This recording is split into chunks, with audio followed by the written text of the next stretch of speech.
What can be achieved by having multiple planes in sharp focus simultaneously?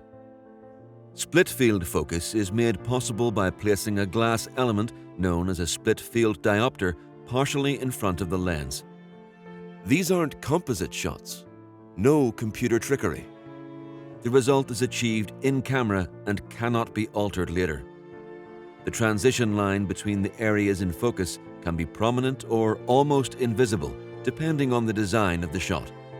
Director Steven Spielberg utilized split diopters early in his career to combine moments of tension within a single shot. Here, in the Sugarland Express, a horizontal split shows the proximity of cars to one another in a somewhat absurdist way. In Jaws, this frame divides the audience's attention, just as the protagonist's attention is split between the man in the foreground and the danger in the background. In Close Encounters of the Third Kind, the growing chasm between father and son is summarized with this diopter use. A cut might have reduced the intensity of the shot, but split focus allows it to linger uncomfortably. Director Brian De Palma's employment of actual split screen, playing two scenes side by side, led him to develop a love affair with split diopters. He enjoyed using split field focus to juxtapose different elements in the frame, giving the audience the freedom of where to look. Throughout his career, De Palma has created many striking compositions with the aid of split diopters. Some are subtle, others more bold. His use of split focus is unnerving. You feel unsure where you should look.